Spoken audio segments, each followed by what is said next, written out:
Hi students, and welcome to this week's online video lesson. Our focus today will be the second half of the French folk song. So we will start at rehearsal letter E and we'll play all the way to the end of the song this time.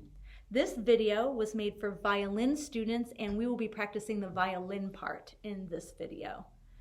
I also wanted to mention that I will be posting all class materials that you need for the video lessons and the assignments to our Google Classroom, including the sheet music for French folk song. So if for some reason you don't have a copy of French folk song in your folder, you can access it on the Google Classroom. Just click classwork and you'll see it under sheet music and handouts. Check it out. All right, let's get started. So you may remember from our last video lesson that one of the features of French folk song that sets it apart from the other songs we've learned so far is its time signature. And if you recall, the time signature is the numbers that appear at the beginning of the song after the clef and the key signature. And for French folk song, the top number is a 3, and that means that we are playing 3 beats per measure. And this is different than all the other songs we've played so far. All of our previous songs have been in 4/4 time signature with 4 beats per measure. So in order to warm up for French folk song, we're going to play a D major scale in 3s in a 3/4 time signature with 3/4 notes for each note of the scale. So it will sound like this. D, D, D, E, E, E, and so on and so forth. Let's get set to begin. So pick up your instrument and get into a good seated position and put your instrument into a good position over your shoulder. Check your bow hold and set your bow on D. So we're playing our D major scale in 3/4 time. Ready? 1, ready, begin.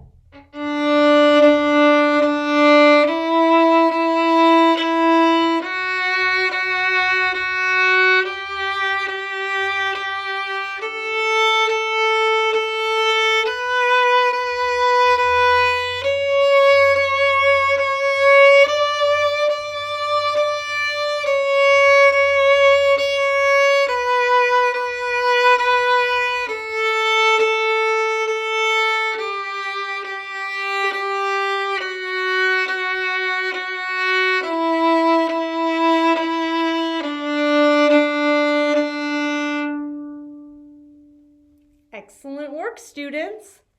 Now, let's play our D major scale one more way.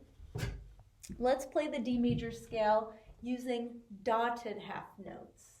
So if you recall from class, the dotted half note has 3 beats. So again, we're playing the scale in 3/4 time signature. It'll sound like this. D, E, F sharp, G, and so on and so forth. So with a dotted half note, remember, you're going to use your full bow. Also, your bow speed is probably going to feel slower than it does for regular half notes because regular half notes are shorter. They only have 2 beats. So you'll need to really plan out your bow and manage your bow speed. Start with your bow all the way into the frog so that you can use the maximum amount of bow. And let's begin. 1, ready, go.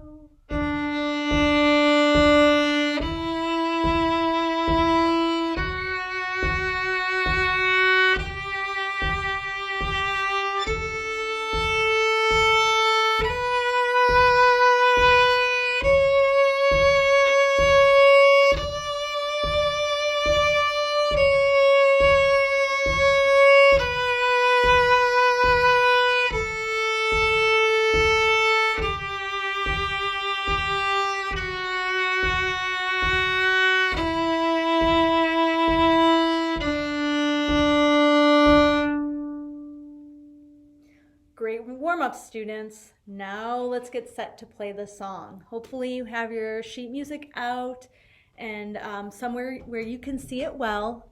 Again, we're going to start right at letter E and we're going to play until the end of the song. And before we start, I want you to notice under the notes at letter E, there's a lowercase italicized letter P.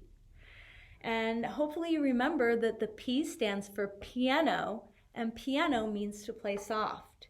So the reason that the piano is marked at letter E is because the violins play not the melody here, they're playing what we call the harmony, the backup part. So at letter E, we want to play softly with our bow so that the students who have the melody, it is actually the cello and the bass students who are playing the melody at letter E, so that they can be heard by the audience. It's in order to achieve a good balance. That's what musicians would call it, to achieve a good balance. And then you'll see at letter G, the dynamic changes, and we have an MF under the notes at letter G, and MF stands for mezzo forte, and that means medium loud. And the reason that our dynamic increases at letter G is because the violin picks up the melody again at letter G. So from G to the end, the violin has the melody part. So remember, when you have a lower, quieter dynamic, you're using a bit less bow, you're using a lighter bow pressure. Also, it's better to play in the upper half of the bow where the bow is a bit lighter at the tip. And then it's the opposite. When you're playing that melody part at letter G, you should use strong, confident bows, longer bow strokes, a little bit heavy on the bow pressure, not so heavy that you get a scratching sound, but a little heavier to up the volume. And you can use more of the lower half of the bow even too, because down here at the frog where it's heavier, you'll get a nice strong dynamic. So anyways, let's try playing it starting at letter E. And hopefully you'll notice when you're listening to me play the part, you'll notice me change from playing piano to playing mezzo forte at letter G. But I encourage you to play along too. Ready? Let's set our bows. Set in the middle, not so close to the frog where it's heavy, but more towards the middle where you can get a lighter sound. 1, ready, go.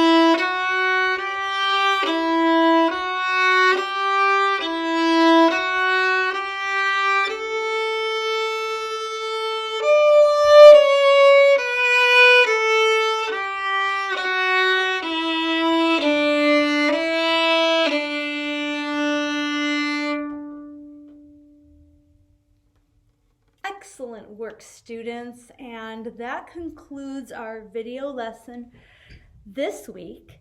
And just to let you know and remind you that the assignment this week correlates with this video. So for your video assignment, you will need to record yourself playing French folk song from letter E to the end. And in preparation for this video, I suggest that you watch the lesson video a few times and practice along, but also take some time to practice the song on your own at your own pace. After you've practiced it and you're feeling confident with the material and you feel that it's at the best level that you can make it, then get your camera rolling and take a video of yourself with either your tablet, your phone, or your computer, and then upload it into the Google Classroom in the assignment section. So go to the classwork tab, click on assignment number 2, and you can upload the file into the assignment and turn it in to me. If you need more information about how to submit your assignment, check in the assignment tab. The information will all be in there for you. Anyways, I hope that everybody is well. I hope that you're happy. I hope that you're healthy. And I hope during this time when we're all practicing social distancing that you're spending some good quality time with your family. And I do look forward to seeing you and your videos soon. Keep up your practice and we'll see you next time.